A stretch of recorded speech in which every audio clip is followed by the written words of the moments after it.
Selamat pagi, perkenalkan saya Mas Sudi Sibudian, dosen program studi Teknik Biomedis Institut Teknologi Sumatera. Pada kesempatan ini saya akan menjelaskan tentang mata kuliah yang saya ampu, yaitu mata kuliah biokimia.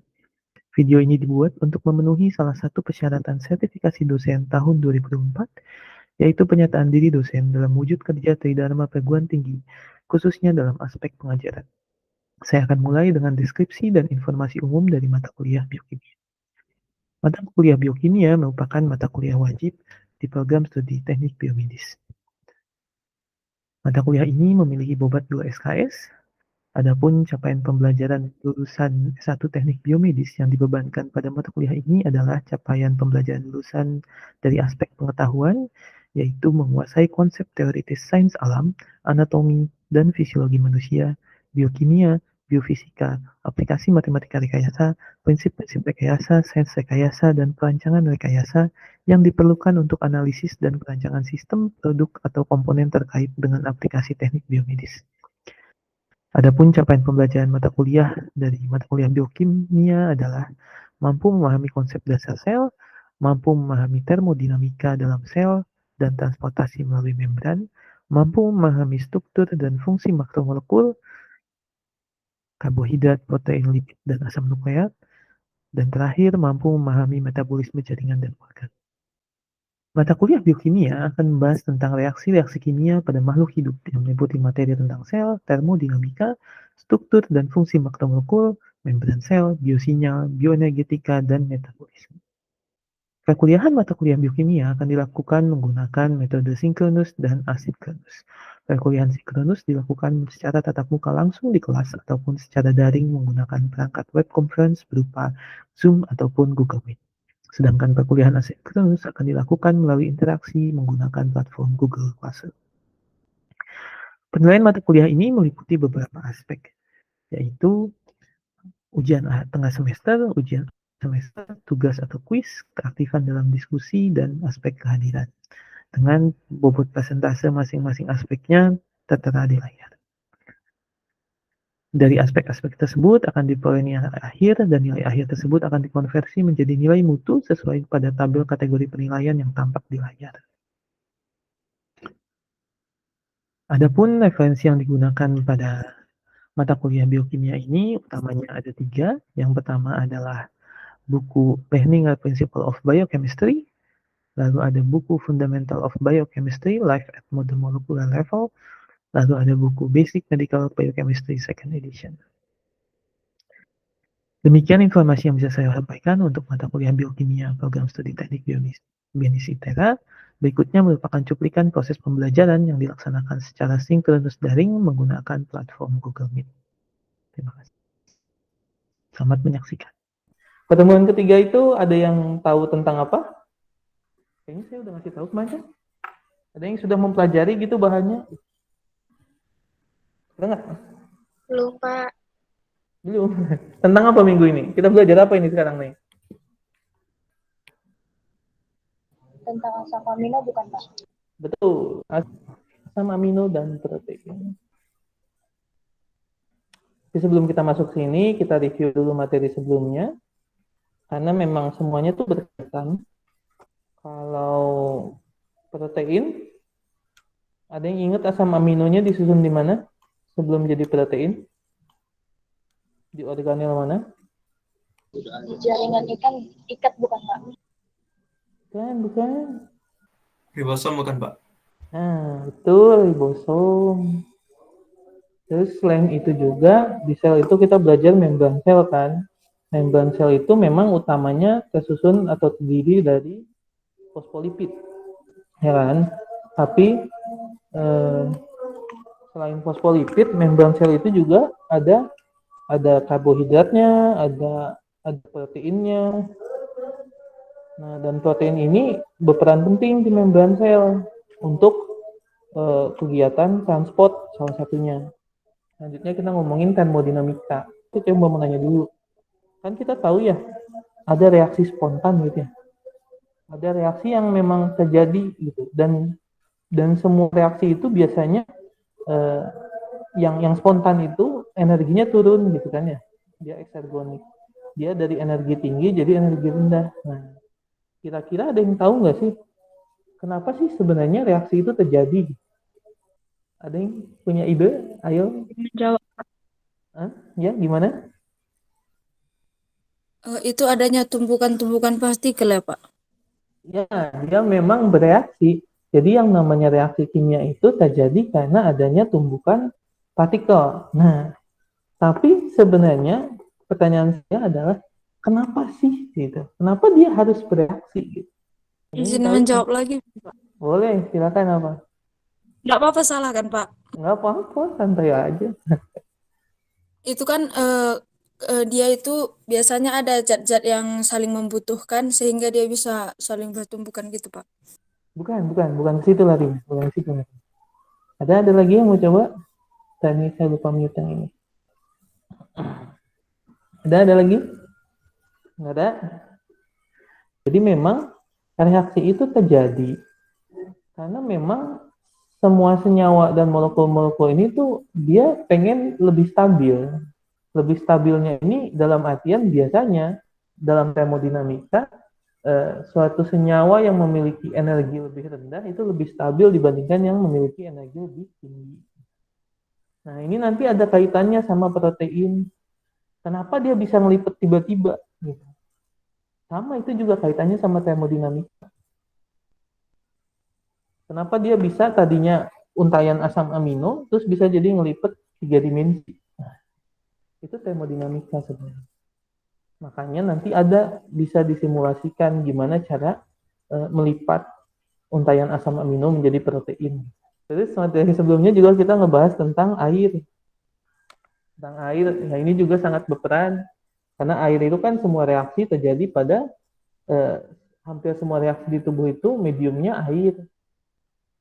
Terus semua bentuk molekulnya itu juga dipengaruhi sama air. Dia itu pun bisa bikin ikatan hidrogen, bisa ikatan gaya tarik menarik gaya polar gitu kan ya, interaksi polar, dipol. Nah, itu nanti dia juga bisa tuh mempengaruhi si protein itu. Nanti bisa kita lihat di mana dia bisa membentuk ikatan gaya polar, dipol, di mana dia bisa bikin ikatan hidrogen sama protein. Jadi protein itu polimer asam amino yang diikat, yang residunya saling terhubung oleh ikatan kovalen yang memiliki jenis khusus. Ikatan kovalennya khusus sebutannya. Apa namanya ikatan kovalen? Peptida bukan, Pak. Itu namanya adalah ikatan peptida.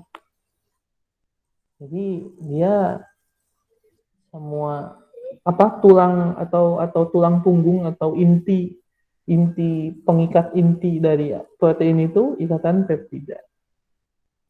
Di sini ada beberapa contoh dari protein. Dari sini sebenarnya kita bisa lihat bahwa ya fungsi protein itu macam-macam. Ini adalah kunang-kunang yang menyala ini, kan kunang-kunang nyala ya di dalam gelap gitu. Itu adalah suatu reaksi yang dikatalisis oleh suatu protein yang namanya luciferase. Ini juga dia cuman mutusin ATP aja gitu. Melepas fosfat inorganik terus jadi nyala gitu. Dengan bantuan luciferase.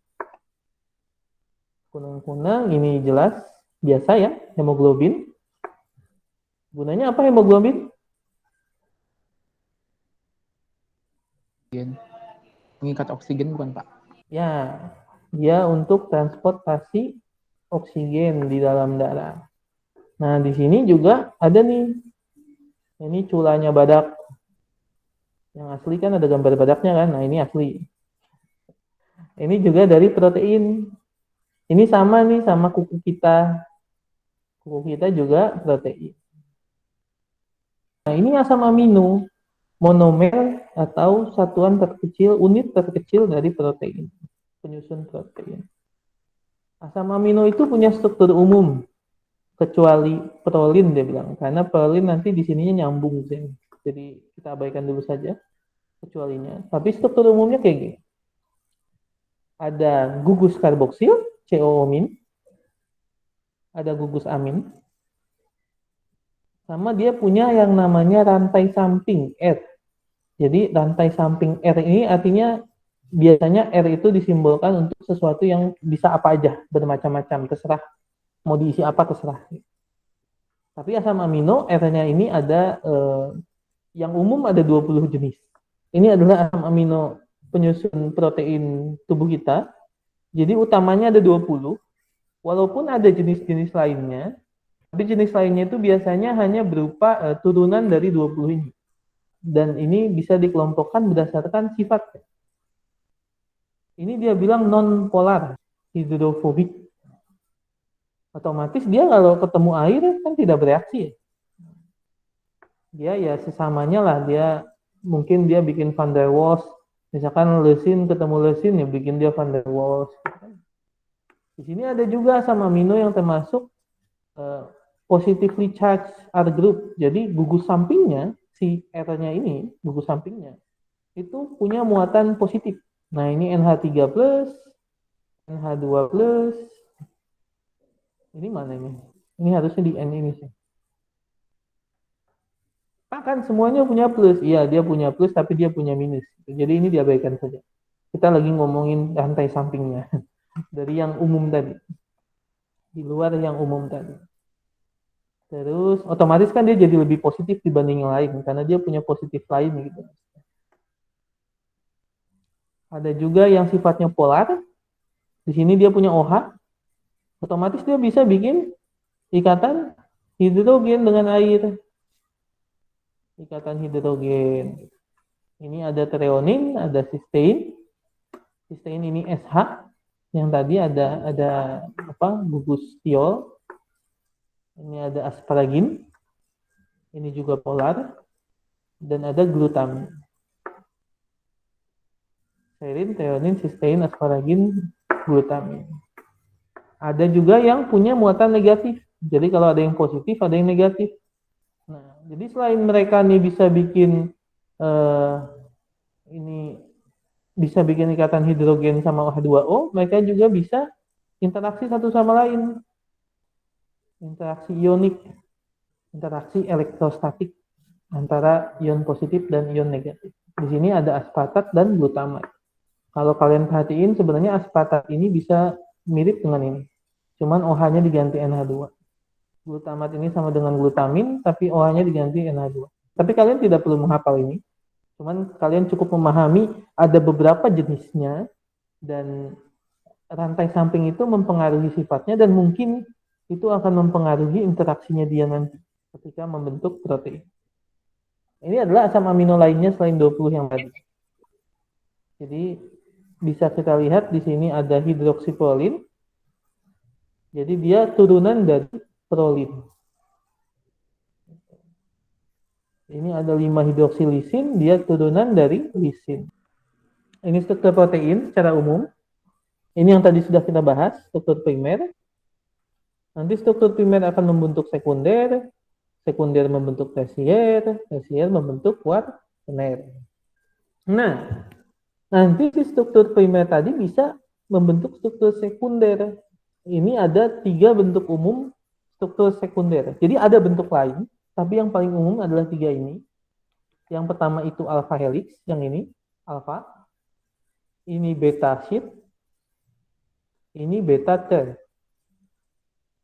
Beta turn, muter. Nah, ikatan atau gaya yang berperan itu ada beberapa. Selain ikatan peptida, dia juga dipengaruhi oleh ikatan hidrogen dan ada ikatan interaksi elektrostatik. Nah, jadi misalkan nih, di sini bisa kita lihat nih yang beta, yang alfa. Di sini kan ada O nih. O ini ada garis putus-putus KH. Ini adalah ikatan hidrogen. Jadi di dalam alpha helix itu akan terbentuk ikatan hidrogen antara asam amino dengan asam amino lainnya yang berada di urutan ketiga, keempat, atau pokoknya nggak terlalu jauh lah dari dia. Di sini O dengan H yang di belakangnya lagi, gitu. Jadi nggak terlalu jauh jaraknya, mereka bikin ikatan hidrogen. Ngelingkar aja. Kebayang ya ngelingkarnya ya? Ya kalau kalian punya benang tuh lilitin aja di bolpen. Nah gitu tuh. Itu ngelingkar. itu alpha helix. Kalau di beta sheet ini dia juga sama, ada interaksi ikatan hidrogen. Cuman bedanya adalah kalau di alpha helix rantai sampingnya tuh tidak boleh terlalu besar, karena kan mereka nih rapat nih ya. Kalau yang beta sheet ini kalian bayanginnya 3 dimensi. Misalkan ini kertas, saya nggak kelihatan ya gambar saya. Misalkan saya punya kertas nih, kertas itu kan 3 dimensi ya gini ya. Nah rantai sampingnya tuh ke atas, sama ada yang ke bawah. Itu kalau beta sheet kan jadinya luas ya. Sedangkan kalau yang ini, yang alpha helix itu enggak, dia rantai sampingnya tuh di sekitar sini semua, di sekitar untaiannya ini, walaupun dia sama-sama keluar, tapi jadi lebih sempit dibandingkan yang ini yang ke atas sama ke bawah. Nah karena dia nggak boleh terlalu dekat, di sini ada tulisannya, karena kan tiap 4 untaian tuh dia udah belok, 4 untaian udah belok gitu. Karena ini ikatan hidrogennya tuh ketemu antara asam amino 1 dengan asam amino 5 misalkan. Itu kan beda 4 untai itu. Nah, mereka ketemunya di situ. Jadi beloknya cepet, jadi rapet bentuknya. Otomatis kalau rantai sampingnya terlalu panjang-panjang, misalkan rantai samping protein itu tuh banyak argininnya nih yang panjang, atau misalkan ini triptofan yang sangat besar. Kan besar nih, C-nya banyak nih. Nah, otomatis dia nggak bisa bikin alpha helix karena nggak muat. Dia akan memilih untuk membentuk beta sheet. Kayak gitu. Jadi konfigurasi struktur sekunder ini sangat-sangat tergantung dari ya bentuk atau penyusun asam aminonya dia.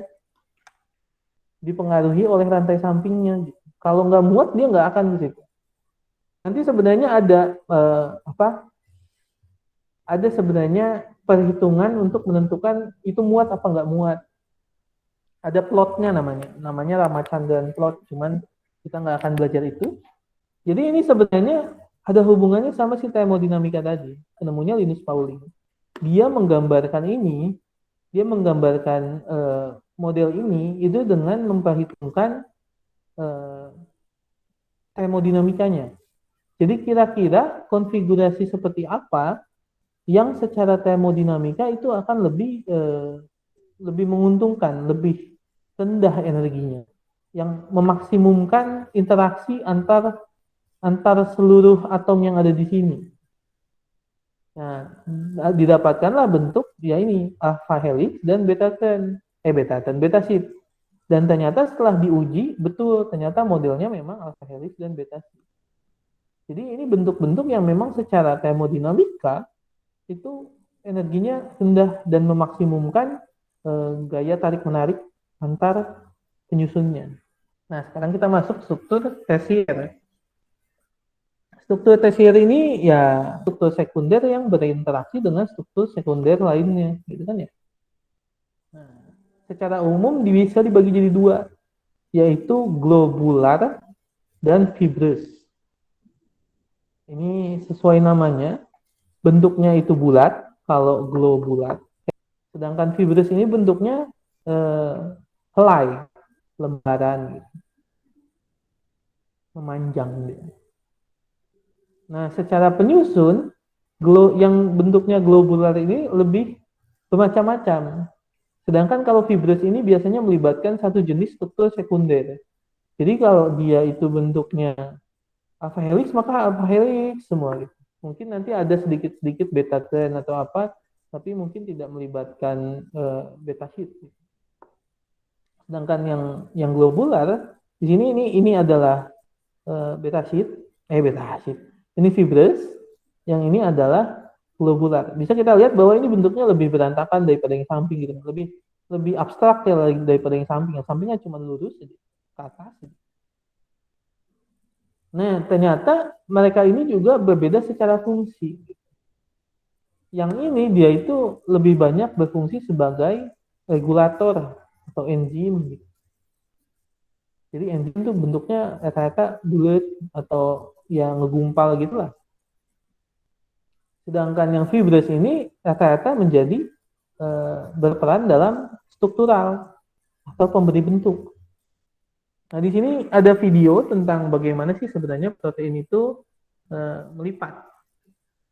Jadi kalau di tubuh kita kan eh, dia melipat dengan sendirinya gitu, berdasarkan termodinamika tadi. Nah, karena kemarin waktu termodinamika saya bilang kalau makhluk hidup itu mengikuti prinsip termodinamika, maka seharusnya bisa dimodelkan kan gitu ya. Nah, di sini ada contoh bahwa pelipatan protein itu bisa dimodelkan. Ini adalah video bagaimana sih sebenarnya simulasi pelipatan GB1. Proteinnya namanya GB1. Metodenya menggunakan molecular dynamics. Ada aplikasinya. Siapa tahu kalian mau belajar. Ini adalah untaian asam aminonya, struktur primer. Nah, ini sudah mulai simulasinya. Jadi dia terus saja mencari bentuk di mana ya secara termodinamika dia paling favorable. Apa sih paling lebih menguntungkan buat dia, lebih stabil. Kalau di aplikasinya kadang kalau saya tuh pakainya buat docking, nggak buat bikin simulasi begini, buat docking itu kita lihat termodinamiknya tuh dari delta G-nya. Jadi yang lebih favorable itu yang lebih mungkin konformasinya bentuknya itu adalah yang delta G-nya paling negatif. Walaupun nanti ada faktor-faktor lain dilihat kayak gitu. Jadi dia terus saja simulasi nyobain gimana nih bentuknya sampai dia akhirnya paling stabil. Nah, ini ceritanya jadi begini.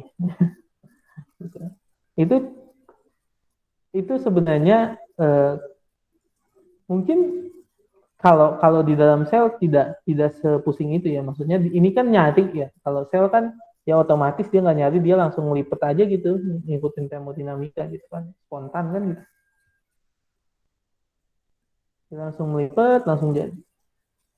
Nah, apa sih pentingnya pelipatan itu? Nah, di sini saya mau ngasih contoh bahwa ada satu kejadian bahwa misfolding itu bisa menjadi penyakit, dan penyakit ini cukup mematikan.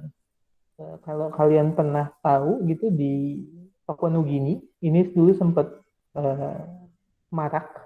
Sebenarnya ini adalah penyakit pada sapi, kalau nggak salah. Namanya prion. Prion itu adalah suatu protein yang mengalami pelipatan yang salah, gitu kan? Pelipatan yang berbeda, misfolding. Prion ini adanya di otak atau saraf lah. Di Papua Nugini sampai ke manusia, terus menyebabkan kematian. Di sapi juga menyebabkan kematian. Dia tuh kalau udah ada satu prion, nanti prionnya ini akan menyebabkan yang normal ini juga akan mengalami misfolding, terus berubah menjadi dia. Terus lama-lama ya menyebabkan kematian. Gitu. Dan kalau ada orang makan otak orang yang ataupun yang terkontaminasi dengan prion, nanti dia bisa juga kena prion. Ini terakhir tentang denaturasi protein. Jadi kita udah ngomongin struktur protein. Tapi sebenarnya struktur protein ini ya bisa dirusak juga. Apa yang bisa dibuat kan bisa kita rusak. Di sini namanya prosesnya adalah denaturasi, perubahan konfigurasi protein dari bentuk struktur menjadi struktur primer yang tidak berubah. Di sini jadi untaian utas asam amino, denatured protein. Ada mekanisme yang bisa membuat protein terdenaturasi ini balik lagi melalui proses renaturasi, tapi tidak semua denaturasi itu bisa dikembalikan melalui renaturasi. Misalkan kalian masak telur gitu kan ya, direbus, digoreng, terserah. Tapi kan dia nggak bisa jadi cair lagi kan gitu ya, tetap aja padat gitu. Kalau telur rebus ya tetap padat gitu, bulat, nggak bisa dia jadi cair lagi, tuh nggak bisa. Itu adalah denaturasi yang nggak bisa dibalikin lagi. Yang bisa dibalikin lagi itu bisa pakai garam gitu, dia cuma salting out, itu nanti bisa balik lagi. Ini agen penyebabnya, ada agen fisik, panas, dingin, perlakuan mekanis, pakai tekanan. Agen kimiawinya bisa pakai asam, basa, logam, peraut organik, terus persenyawaan organik. Oke, sampai sini ada yang mau ditanyakan? Kalau nggak ada, Pak mau nanya Pak, apa tuh? yang prion tadi Pak, Nah, Kenapa? Kalau prion tadi itu kan katanya kan bisa nyebabin yang normal tuh jadi prion juga. Nah, itu gimana nih Pak solusinya Pak? Apakah ada obat atau gimana gitu? Oh, obatnya. Oh, saya waktu itu nggak baca sampai obatnya. Saya tuh sebenarnya prion itu dulu pernah baca karena kasus yang di New Zealand itu, tapi saya nggak pernah baca sampai obatnya. Nanti saya cari deh. Tapi kalau mekanisme kenapa dia bisa mempengaruhinya, saya ada gambarannya. Oke Pak. Ya, saya kasih waktu 10 menit lah ya. Silakan join dulu. Nanti kita mulai 16.30 aja. Udah? Oke? Kayaknya udah 31. Ini di luar saya harusnya cuma 31 orang memang. Kita mulai ya. Kita mulai 10 menit dari, pokoknya sampai 16.40 lah waktunya. Ya, dipersilahkan. Dah ya, habis ya waktunya ya, saya end ya. Itu ada. Oke, kita bahas. Udah balik semua? Jadi mending nanti yang kedepannya kita pakai itu aja ya, pakai apa? Pakai Google Form ya. Nah, ini yang pertamanya David Lingga, yang keduanya Hudan, yang ketiga Dita. Kita bisa lihat sebenarnya yang paling banyak salah itu di ini David sama Hudan ini salah di question nomor 5. Saya mau lihat lagi. Oh, 5 aja yang mereka sama salahnya. Biasanya kayak gini tuh dipakai untuk kenapa bisa salah. Coba kita bahas ya sebentar ya sebelum udahan. Ikatan yang menghubungkan asam amino. Oh, ini karena mungkin faktor bahasa Inggris ya. Ya, dibiasakan ya. Kita tuh harus go internasional. Ikatannya tentu saja namanya ikatan apa? Fosfodiester. Peptida, Pak. Peptida ya. Ini bisa dijawab nggak sih? Oh, nggak bisa. Oh, ini bisa diginiin. Akurasi 34%. Oh, tadi kan kelihatan ya. Oh, ini 14 benar, 23 salah. Terus yang ini, diagram ini membentukkan ikatan pada dua asam amino. Apa nama reaksinya? Reaksinya adalah reaksi Kondensasi. Kalau hidrolisis itu dia yang mutus. Terus yang ketiga, asam amino memiliki struktur yang sama kecuali pada gugus sampingnya kan, gugus R-nya kan. Kalau amino, karboksil itu kan sama. Carbonyl mereka nggak punya. Terus struktur protein bisa berubah akibat lingkungan seperti temperatur dan pH. Jawabannya tentu benar ya. Karena kan tadi dia bisa mengalami denaturasi. Nah ini yang minggu lalu. Dalam termodinamika, manusia termasuk ke dalam sistem yang terbuka. Ini saya lupa siapa yang kemarin nanya ini, atau siapa yang saya tanya. Fosfat buffer itu termasuk ke dalam sistem buffer pada darah manusia. Lalu, ini tadi kan, human membrane cell is composed of the following except nucleotide. Jadi protein ada, yang untuk transport, lipid ada, lipid itu yang utama, fosfolipid, karbohidrat ada, dia itu suka nempel, tadi yang saya bilang sebagai reseptor sinyal, itu biasa di membran itu ada protein.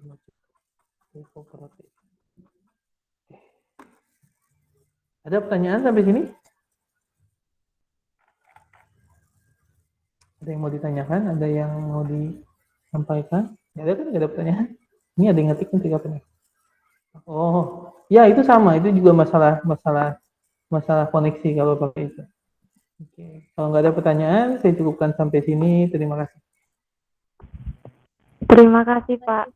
Terima kasih, Pak. Terima kasih banyak, Pak. Terima kasih banyak Pak. Terima kasih, Pak. Terima kasih banyak, Pak. Terima kasih, Pak. Terima kasih, Pak.